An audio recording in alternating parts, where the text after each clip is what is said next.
Well, good Monday evening, everyone. Hammer here with you alongside Tiffany. Tiffany, it has been a couple weeks due to circumstances beyond our control, but we are back. Welcome back. It's glad to see you. No worse for the wear, considering what you've been through in the last week or so. So glad to have you back, and glad that everybody's okay. So yes, well, I'm very grateful to be here, and I mean that in multiple ways. Yes. Us as well. Everyone out there is as well. So very good. So we played a little baseball since the last time we were able to sit down and talk.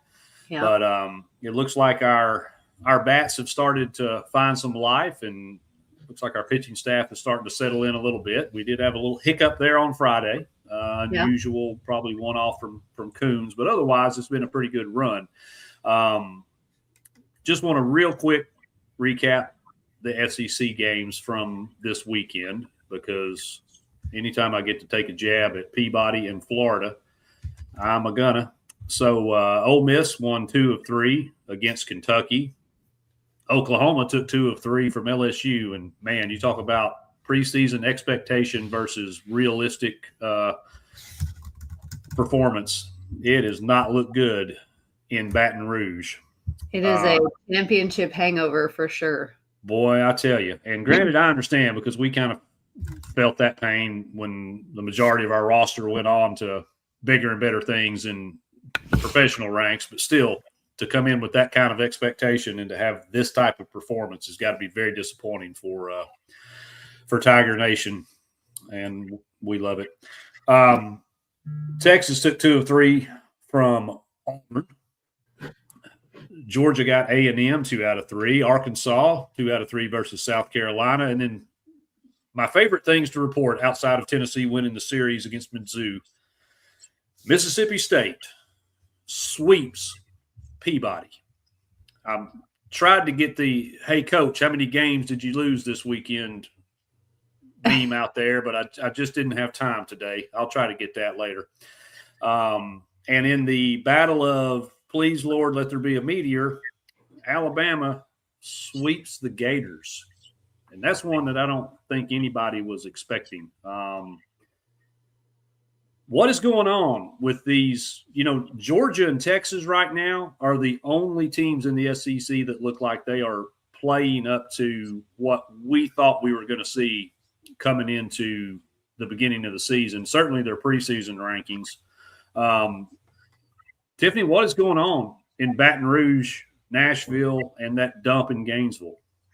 Oh, no. I think it's also worth mentioning, while Arkansas did take this series, they did drop a game to South Carolina. So that's also, I think, South Carolina fires their coach, and then Arkansas drops a game. Yeah, that we talk about it in basketball and on the Border Rivals podcast quite a bit, is that coach bump when, a coach gets fired and the team rallies, and, but Arkansas shouldn't be losing to South Carolina ever in baseball. I didn't throw too much dirt at them for that, though, because we did drop a game to Mizzou, and we dropped it with arguably our best pitcher in Tegan Coons, who only was able to survive 3 innings. Did strike out 5 in those 3 innings, but unfortunately chalked up a few runs, and we just could not recover. But then got it together in a close game on Saturday, and then Sunday really just slammed the door. It was an outstanding performance Mojo calls him apple cider, and I'm having trouble getting off that now. Thanks, Mojo. Appreciate that. Quite frankly, I actually love it. I think it's hilarious. Let me get on the game here. Yeah, Appenzeller was good. He just came in with ice in his veins, bases fully loaded. Yeah, bases loaded, and just he wasn't having it. So he pitched 4 2/3, did not give up a run, and struck out 7. Yeah. So I know his role is probably, middle late relief, but man, I tell you, he keeps pitching like this. I think we might have a fourth starter we could throw at somebody if we need to come postseason time, because that kid was flat dealing. Yeah. And then, of course, Evan Blanco comes in on Sunday and puts a gem out there. 7 2/3, only gives up 1 run, struck out 5. And our sticks kind of found some life. So I've spit all this stuff out, but nobody cares about what I've got to say about this. Tiffany, it's been 2 weeks. I'm jonesing for some spreadsheet love. So where do we stand collectively, maybe compared to where we were last year? What jumps out to you as improvement? What are some areas maybe we need to be a little concerned with? Lay it on us. Tell us what we need to know. Yeah. So, we're at 38 home runs so far, which is fairly significantly behind last year. But what I do like, last year, this time we had 59 home runs. So, we're about 21 down on last year. But what I do like is, Tony didn't steal a lot. And I like that he is switching it up. First inning yesterday, Brown stole home. Right. Which I just love seeing. There's more stolen bases this year. Currently leading stolen bases is Abernathy and Ford with 3. Chapman with 4, and then Abernathy and Ford with 3 apiece. Brown and Marin with 2 apiece, and then Antigua, Grimmer, and Lawless each with 1.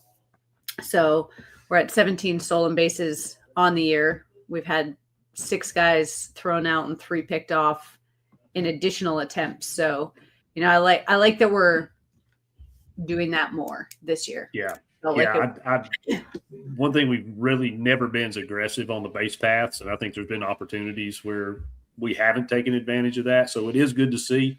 And it's also good to see throwing a runner out on base from time to time too. That's been pleasant. So yeah, we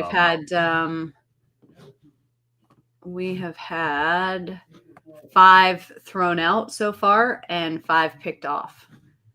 We've also had 18 stolen bases against us. And that was the issue with Coons on Saturday, right? I think prior to Friday's game, he had 2 or 3 stolen bases on him. And now he's like way leading the rest of the pitchers with 7. Behind that is Blanco with 3. So we definitely, Coons is a little bit slower to the plate than the rest. So wouldn't mind seeing them, work with him on that. If we want to talk about blunders on Friday, we had 11 runners stranded. Yeah, that one sticks in my craw probably more than anything is left on base. I just have trouble eating that one.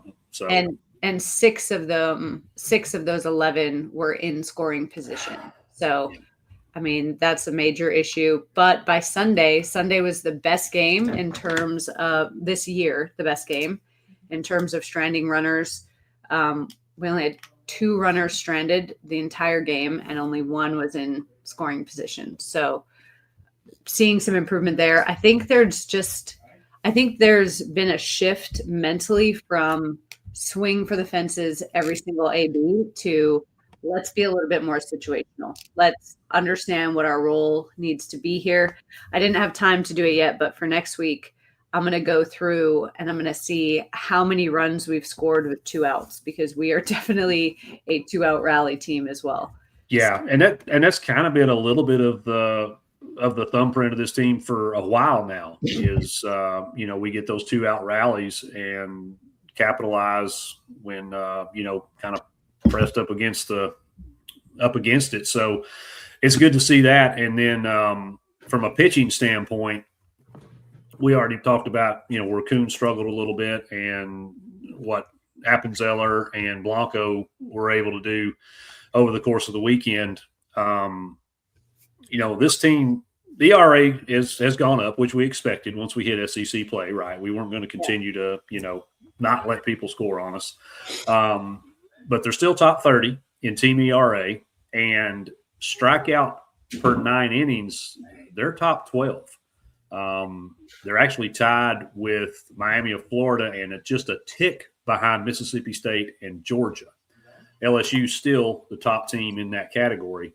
But we've still got, even with some struggles that Coons had on Friday, we've still got some guys that can absolutely miss bats. So I think as long as that continues and we can kind of have some success like we had on Sunday in getting those guys home and not leaving them on base, it's going to go a long way come postseason time.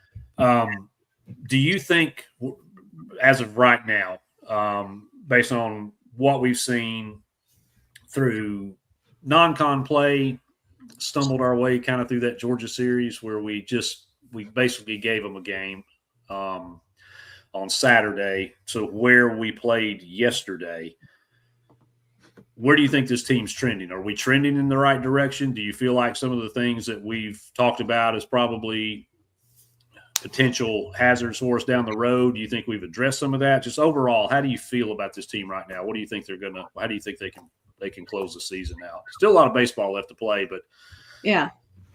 I mean, I am feeling better. The hit by pitches have definitely slowed down.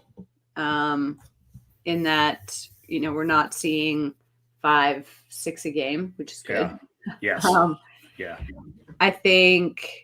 I also think what I really felt on Sunday, let me pull it up. Blanco had 15 fly balls on Sunday, which is it's more his, one outing is more fly balls than any other game this season with all pitchers combined. So I think there's also a trust developing where the pitchers don't feel like they have to do it themselves and they can, get the ball in there and let the defense help them out. So I definitely think we're trending in the right direction. We're starting to see, there's two things that we're really starting to see. The guys who are the energy ones. I did see somebody, I can't remember who mentioned it. I think it was on Friday that Brown was in the dugout trying to get guys up and going. And I think, and the dugout was kind of flat. So, when we really get down by a significant number of scores, I think there might be a little bit of work to do there in terms of how do we get the energy and the belief back. But I think for the most part, we're definitely trending in the right direction. I think we're going to see Clark catch on more Sundays. Him and Blanco seem to have a really good rhythm and a really good chemistry. And it gives Lawless a day off. Grinlinger as a DH on Saturday was doing real well. His numbers are really good. He's got 9 hits in the games that he's appeared in. So I think they're just starting to find the rhythm and the trust in each other. Because that, I feel like, especially with the bats, that was another issue that we had, especially after the Kent State series, was nobody trusted anybody else to do their job with the bat. And so everybody was going out there trying to be the one to hit the home run to try and spark things. Whereas now it's I just got to get on base. Yeah, very true. Because, that was one of the, I guess, kind of knocks I had. Not that you could have very many with a Tony Vitello team, but it was feast or famine. We kind of like the Yankees. We were either hitting 6-7 home runs a game, or we couldn't manufacture runs at all. We couldn't score. Yeah. So, it's kind of like teams because we're in the middle of a basketball tournament or something. I don't know. It's like, let's take Alabama, for example, since we're talking about losers here. They live and die by the 3-point shot. If they're on, then they can beat anybody. If they're off, they are probably going to get trounced. That was kind of us. If we weren't hitting home runs, then we weren't scoring. So I love the fact that even though, sure, I love to see the home run numbers go up. They're off quite a bit from previous year, but we're still manufacturing runs, and I'll harp on it until the end of the season. That's got to be a part of of the attack. You just can't rely on the home run ball. Although I will say, I was happy to see the fur coat make an appearance against Missouri. Yes. And you know what? Maybe that was the missing piece, was that they hadn't had the fur coat out in a while. So people are talking. There were whispers. So, and I think that's the other thing too, is it's been a vast shift in dynamics when you look at Tony's personality versus Josh's personality and how that kind of spilled over into the team in positive and negative ways. I mean, it was very positive that, Tony kept everybody fired up and guys would run through a brick wall for him, but that also kind of, his fieriness had his drawbacks at times. Whereas I think Josh is just more even keeled, and I feel like that team's taking on that personality. So maybe we do need a little fire in the dugout, and we need the pimp coat and some bat flips, and sprinkle a little Andrew Fisher in there. Yeah, and I don't think that energy has to come from Tony. I think, like, from a high performance perspective, it's also about knowing which guys you can amp up to the level of running through a wall, like a Doyle. You absolutely could, right? But Krenzel is not going to be good in those situations, right? He's not that guy. Yeah. No. So I think E brings a little bit more of that even keeledness, like you said, which lets the guys amp themselves up to the level that is their peak, right? Yeah. It was good to see him get a little bit of confidence back on Sunday too. You could tell that when he first came in the 8th, he was a little wobbly, but picked himself back up on the 9th. So I'm glad that he came back out. Yeah. And the one thing that I think too, I certainly will keep reminding people of is, in case you hadn't noticed, this is Josh Elander's first season. We have a very young team. The youngest in the SEC. Like that. The youngest in the SEC. Thank you for pointing that out. And, some of these guys, this is their first time on the big stage. And, it sucked that we dropped an opener, a home SEC opener. It sucks even worse that it was to Mizzou. But I think they rallied well on Saturday, and then Sunday we just flat whooped them. So those are, win the series. That's what I've always said. You're not going to win every game in baseball. It's only been done once, and we won't mention them. You're just going to not win every game. So win the series, protect home field, just get yourself in a position to be there. At the end, all we need is a chip and a chair. As they say in the poker world, anything can happen. So I feel good where we are right now. A lot of the things that we were concerned about, the hit batters, especially leaving runners on base, especially in scoring position, that got a little better, but one game doesn't make a trend. So we're going to keep watching that. We'll be watching. And I believe that Coons just had an off day, and that happens to everybody. Greg Maddux and everybody had off days. So just flush that, put it behind him, because we're absolutely going to need him come this weekend. But before we get to this weekend, we got a date with South Carolina Upstate. I knew I'd mess that up. Yes. I'm more familiar with them in basketball than baseball. So we got 6:00 Eastern, first pitch tomorrow. So do we have a starter name for that? I mean, my guess is Tracy is going to take the mound first again. Okay. Yeah, I don't see anything here, but I don't see anything. I don't see why not, right? Yeah. It's not broke, don't fix it. I wouldn't mind Brown getting another inning or so. Just, his last outing wasn't so good. Yeah. Yeah. Do you think he's one of those that let somebody else go out there, pitch one inning, and then him come in and pitch a couple innings? You think he would be better coming into that situation, or is this just he's just young and he's just going to have to work through some things?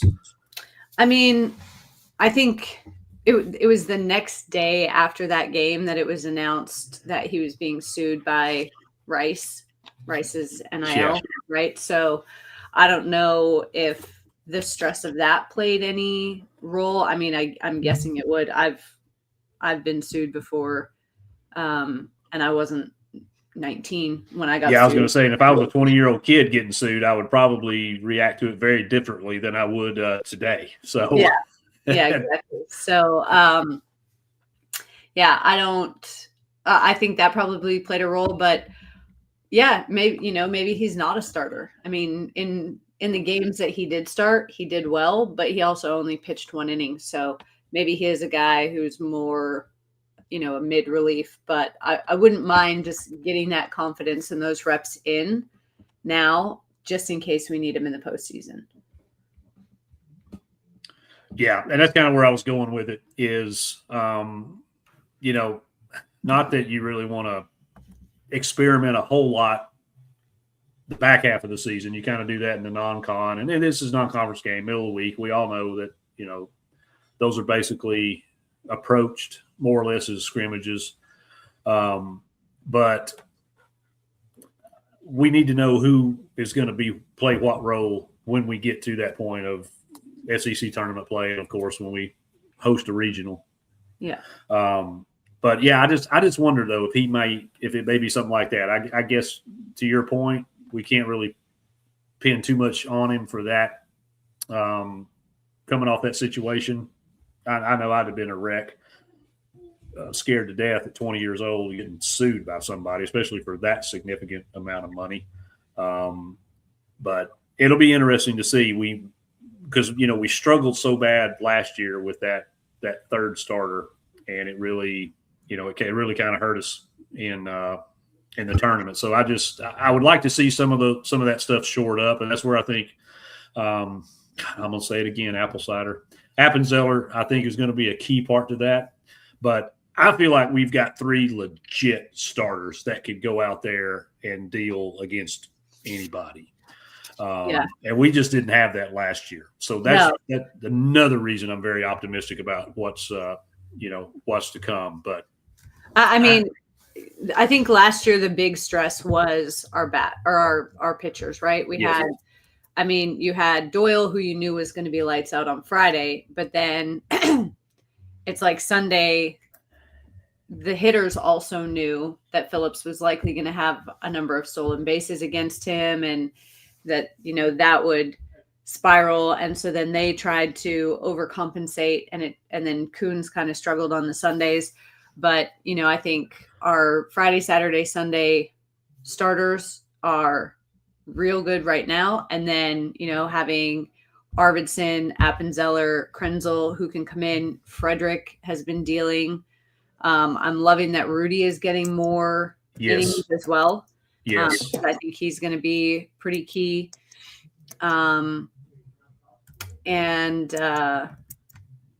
We didn't really see much of Abraham this past week. But and Hindi, get him going as well. And then we've got a bunch of young guys in Deering, Beoto, Haas, Day, Bishop. So getting them those midweek innings, I think, will be really good, setting us up really well for next year as well. Yeah. And looking at the remainder of our non-conference midweek games, there's really not a big threat in there to where I don't feel like we couldn't throw a lot of, just complete bullpen guys and get some of those young guys, even if it's just an inning or two, or even a situational where, get them, you got a guy on base, you got 1 out, go out there and get a couple outs. You know what I mean? Like, just put them in situations where they kind of get that experience, and you give up a run, you give up a run. So, yeah. But yeah, I love where we are. Where our pitching staff is right now. One thing I did want to ask back up just a minute for statistics. Where do we stand on errors this year compared to last year? I'm just curious because we had a lot of fielding issues, it seemed, last year. Yeah. And I know we kind of got bit by that. It actually cost us a game or two. So I'm just curious, where do we stand on errors, team errors last year versus this year? I haven't been tracking errors. So this year. Oh, I'm sorry. No, you're fine. This year looks like we've got 13 errors. Let me see if I can find the last. I feel like it was more last year. Yeah, last year our fielding percentage was we were like one of the bottom in the country in fielding. Yeah, we were last year. horrible in the SEC in fielding. I've got a bunch of nerd screens up here. I am trying to find it myself. Here we go. Fielding percentage. Okay, so 983 team fielding percentage. That's 18th. Georgia is number 1. Texas is number 9, and then us. So we're third best in the SEC in fielding percentage this year. So not as impactful. The moment they came sometimes can be impactful. Yeah. But overall, I feel like it's much better. It's much improved over last year, which again is good to see, because those are, again, for me, price of entry things. See ball, catch ball, throw ball. Yeah. It's basic stuff. I mean, that's why they're called errors. They're mistakes, and they happen. But good to see us limiting that. Yeah, in the whole season of last year, we had 69 errors. That is ridiculous. And right now we're at 13. Yeah. Yeah, that's more than one a game. Yeah. So we can't, yeah, much improved over last year. So that is also good to see. So really had 17 errors last year. I know nobody's surprised by that, but that's number. Yeah. I mean, it seemed like we just 2-3 a game, and I know it wasn't that bad, but that's how it felt. I mean, and they would come at the most inopportune times. Yeah. This year we have Ford with 3 and Marin with 3, Abernathy with 2, Lawless with 2, Antigua and Myatt and Arvidsson each with 1. So, yeah, low numbers compared to what we were seeing last year. Like Curley had 17. Lord bless Dean's heart. Antigua had 8. Fargo had 7. Keelan had 5. So did Fisher. Lawless 4. Peebles 4. So we had a lot of errors last year. Yeah, and I really like the middle infield too. Antigua got a lot of grief last year because I guess everybody thinks he should hit 350 and 10 home runs and never commit an error. But the kid's a vacuum out there. In the outfield. And Marin, I was surprised Marin actually had as many as he did. But, yeah, I love our middle infield. Some, just solid dudes, athletic and good baseball IQ. Unless they just get caught out of position, they're going to make plays. So I don't get the hate for Antigua especially. He's got a good glove. You just have to know, like, you're going to get what you're going to get with him. Yeah. Yeah, and we've talked about it. Maybe he's not the starter. Maybe he's the not that you have a closing fielder, but you get a 2 or 3 run lead. You bring him in and let him play. He can play second, play short. Just let the guy just go out there and vacuum up ground balls, and it is what it is. So can't hate on that kid for that, man. He's too good. I mean, he's had 7 RBIs, 7 hits, walked 5 times. Been hit twice. The challenge with Antigua is, and this is what I've been saying since the beginning, is it's his situational hitting that needs to improve. Like, he has been the third out to strand runners 14 times. Does that lead the team? It does, actually, and he's not played as many games as everybody else, right? Like, behind him is Marin and Ford, but Ford's only not played in 1 game. Marin's only had, I think, 2 games where he didn't play with the injury, And then Brown has played every single game, and Abernathy played almost every single game up until this past weekend, right? And then Lawless 10. So he's leading guys who have pretty consistently played every single game. And he's played a lot less innings. So I think that is the one area that I would love to see Antigua improve is the 2-out runners on hitting. Yeah, and he's going to have to, frankly. No real choice. We've got to be able to trust him in those situations. And it's been kind of surprising too, to be honest, because he had such a good offseason that I kind of was expecting. I guess I was expecting a little bit more in that regard. I do understand a little bit of the hate then, I guess, because that's pretty extraordinary considering how many at bats he's had. So.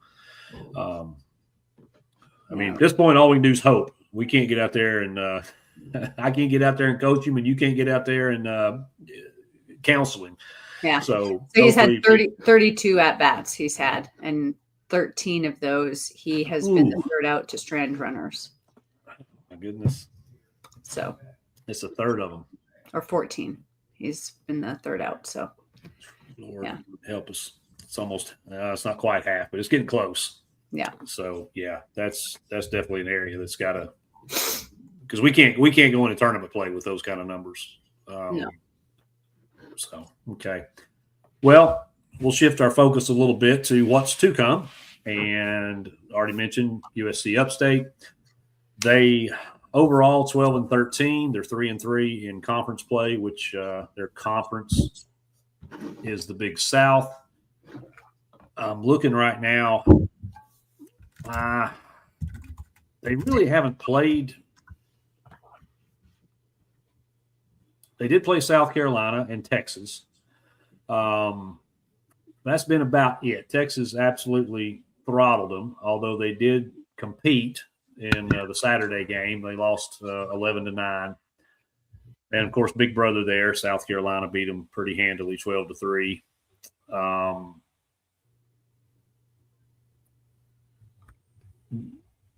Just not a lot. They did play Georgia as well early in the season, so I take that back. So they played Georgia, South Carolina, and Texas. Everything else has been some cupcakes as far as our world is concerned. So really don't expect a lot of resistance from this team. It should be, I won't say scrimmage level, but we should be able to get a comfortable lead and maybe get some of these young guys some time on the mound or some at-bats. So no need to dive into that too much. But then on Friday, we get to go to that dump in the west end of Nashville and take on the Fighting Tim Corbins and Peabody, who, in case I didn't mention it before, just came off of getting swept by Mississippi State. They're on a 5-game losing streak. And a 5-game losing streak.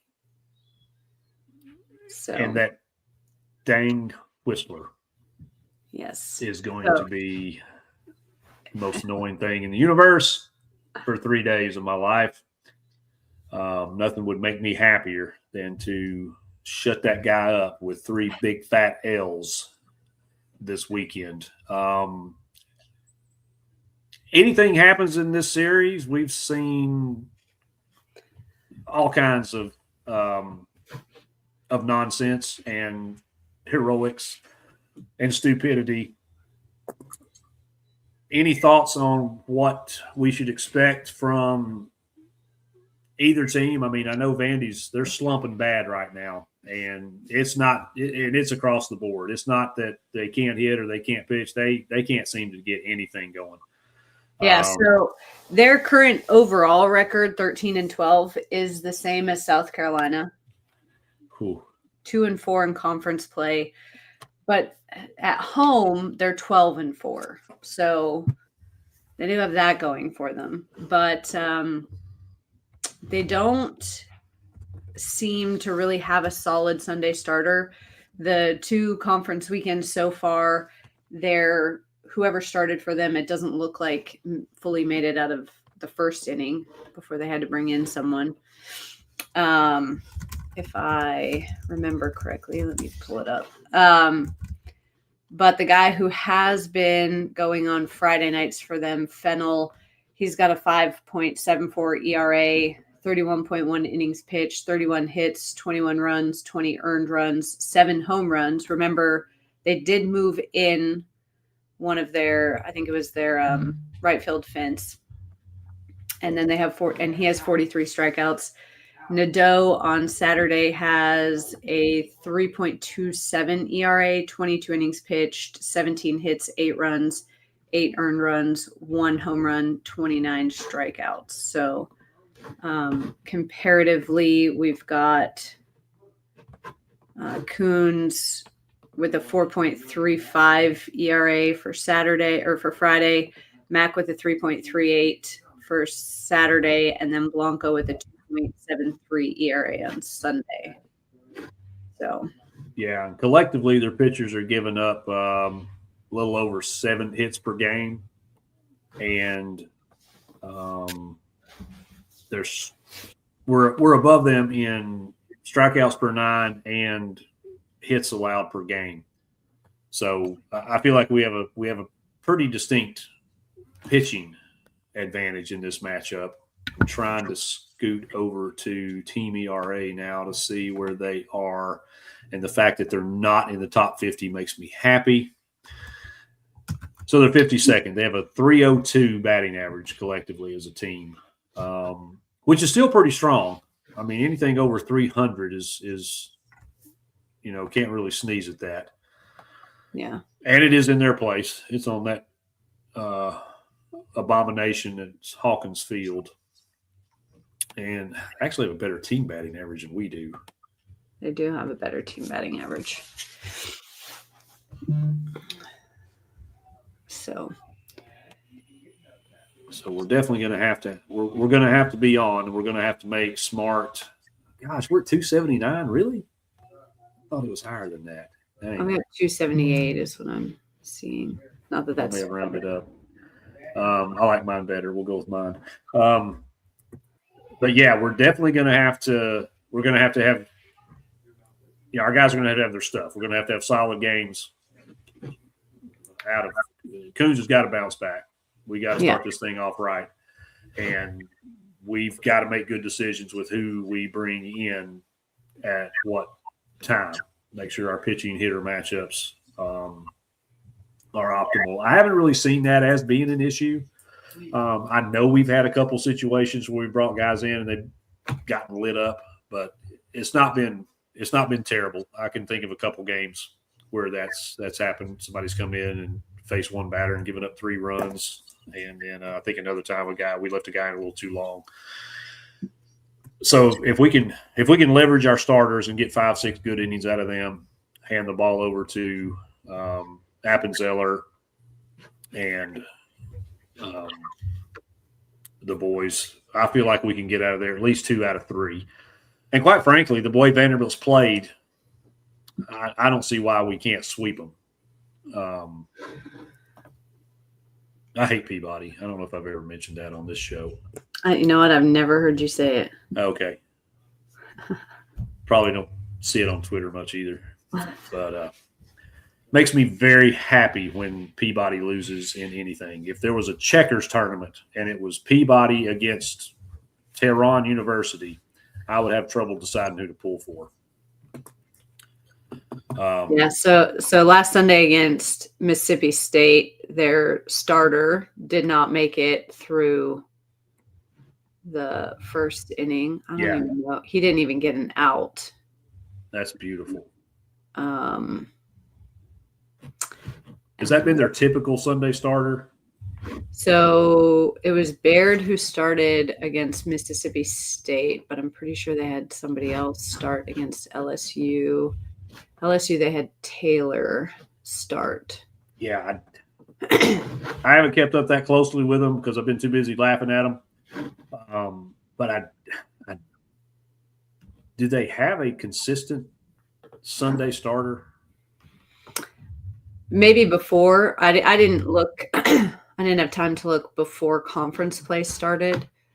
I usually don't pay attention too closely to rosters, other than you've got your big names, of course, that are out there, but I don't usually pay that much attention to rotations because during the non-con, I mean, everybody's still trying to probably figure that out. Yeah. The fact they lost to Indiana, though, it makes my heart happy. Let's see. Against LSU, their Sunday starter. Yeah, I'm with you. I'm trailing you on that, trying to figure that out. Looks like their Sunday starter it looks like Taylor again, but he gave up 6 runs. So Taylor started on Sunday and went one. Couldn't get an out in the second inning. They were down 5-0 when they replaced him. So they've had Taylor and Baird start on Sundays in conference play and have both been god awful. Yeah, have not made it past this first or second inning. So I really like our chances now of a sweep, because I'm sure we'll pitch Blanco on Sunday. Yeah. Coons is embedded as our Friday starter. Yeah, and Mac's been throwing well too. Yeah. Well, I'm going to call it now. We're going to sweep Peabody this weekend. Let's do it. Sounds like a plan. Might as well. I mean, there's only 3 things to do in Nashville: show up, beat Vandy's tail, and leave. Sounds good to me. And I mean, we've got like Blanco's at 44 strikeouts on the year, Coons with 40, Mac with 39. So yeah, we just can't be the get right series for Peabody. We just can't. Just like we couldn't lose to Miami, Ohio in the basketball tournament, we can't let Peabody get their season back on track at our expense. No. That is absolutely cannot happen. So put it out there now, speaking it into existence. Going to sweep these jokers in their own building. And then we get a nice little homestand run of Austin Peay. Then we get LSU, who also is reeling pretty hard. This looked like Murderer's Row, Tiffany, at the beginning of the season. I know. Start out with Georgia, get a little bit of a break with Mizzou, and then just roll right into, Peabody, LSU, Mississippi State, Ole Miss, Bama, Kentucky, then Texas. It's going to be tough. The one that I'm most of Oklahoma. So, yeah, the one I'm most concerned about now is Mississippi State at Mississippi State. That's going to be a challenging team. And then Kentucky is good, so we can't take them lightly. Can't take them lightly. That is 100% truth. The one thing, though, we do have advantage for us in the series with Kentucky is they will be somewhat distracted with all the toys in the dugout. So it is in Lexington, so you can count on the toy chest being fully involved for that series. Yeah. The Mississippi State one at Starkville. I mean, Mississippi State's so good at home, even their stadium has its own Twitter page and talks smack to me on there all the time. Yeah. So, I just that one probably that, and even though Texas is at home, I mean, let's face it, Texas is a machine. Challenge. Yeah, they're an absolute machine right now. So those two are probably the most concerning. I think we can win the rest of the series on our schedule. It's just those two are going to be tough. And Kentucky probably right now is a coin flip based on what the Cats have been able to do. Although they did drop 2 of 3 to Ole Miss, I still think playing there is is going to be tough. And then the Oklahoma game is at Oklahoma. I can't put a lot of stock in what they've done just because they went and beat LSU 2 out of 3. I'm not saying a lot right now. Yeah. So anyway, but yeah, still a lot of baseball to play. So we can't, good or bad. I mean, people get all excited or they get all doom and gloom, and we got to try to kind of keep it in the middle right now because there's still a lot of baseball left to play. And again, first year coach, very young team, got to have some patience. Let these guys get into their flow, and I think we're going to be fine. So I was just looking at our whip. So our team whip we're 13th in the country in team whip, and Vanderbilt is 58th in the country. Nice. So they have a 1.37, and Tennessee has a 1.15. So yeah, that's anything over. I mean, anything over a 1 really kind of raise an eyebrow, but 1.37 is pretty significant. Shout out to Juiced. Did I make anybody mad on this app today? Does the day end in Y, brother? I went on an epic trolling spree last night after Florida lost, so the answer is also yes in my case. Yeah. Juice out here, I mean, he's making everybody mad, though. Friendlies, enemies, frenemies. Juice doesn't care. Juice is not pulling punches with anybody. He's just out there spitting facts, and that's why I love you too, bro. You just put it out there, man, and that's the people I respect that just tell truth, good, bad, ugly. And somebody don't like it, then you know what? That's their problem. The truth's the truth. So, yeah, we'll continue to troll the Peabodys and the Floridas and the LSUs and really anybody. We don't discriminate around here. We will gladly put you on blast no matter what. But it's just more fun when it's those guys, right? I mean, how great was this weekend for us as Tennessee fans seeing what happened with Florida?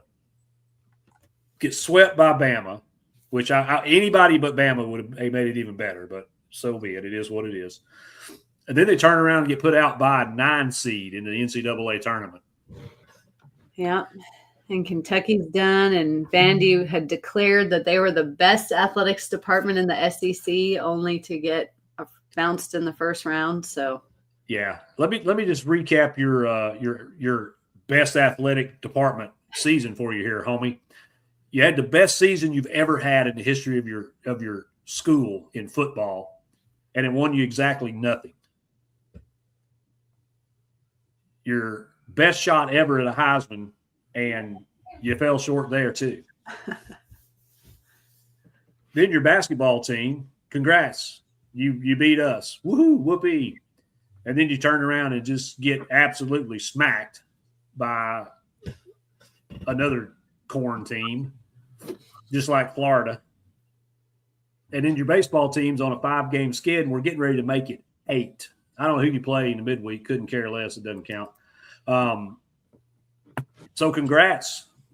Greatest athletic department in the country. Been a long time since you've hung a banner. It's going to be a very long time before you hang the next one, unless you want to be like some of the folks over in one of our rival basketball programs that likes to hang preseason win banners. Then go for it. But it's not a good time to be a Peabody fan of anything right now. And man, what I started to post this, and I probably will before it's over with Florida. It's like, well, at least you've got bait. Oh no, wait. Well, at least you've got foot. Oh no, not sure about that. I don't know what they got left. Is their girls softball team any good? I don't keep up with anything. Their girls softball did beat the Lady Vols on the weekend. So yeah, I know. I saw that. Well, blind cats find mice on occasion. Yeah. So yeah, it's just fantastic right now. We're winning, moving on our 4th straight Sweet 16. And then everybody else that's supposed to be good at basketball is going to be watching from home. So it's just fantastic. It's I always say it's the most wonderful time of the year. That's until football season starts, and then that'll be until basketball season starts again, then until baseball season starts. But anyway, I digress. Well, it's fantastic right now. Loving life.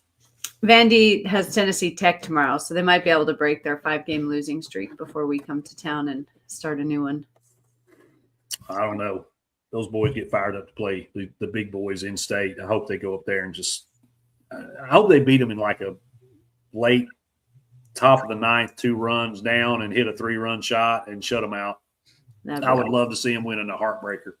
That would just – gosh, I will be incorrigible. I will be unbearable on this app if that happens. But yeah, I would love to. I'd love to see them just keep the L's coming. Just bam, bam, bam. So, all right, fantastic. Well, is there anything else? Spreadsheet, stats, trolls, anything at all that we need to address before we wrap up? Not that I can think of. Same here. I have exhausted my notes, and if I put any more tabs and screens open here, I think my computer is going to shut down on me. So, with that said, Tiffany, where again can we find you on the socials? So it's Vol 21 23 20. It's what's in my handle there. Yeah, spreadsheets pinned to the top of my profile so you can see it. Yeah. If you're not following, or I know a lot of you probably did follow, and then of course Tiffany got sniped by the scammers, so she had to start over again. So if you're not following her new account, please go follow that account.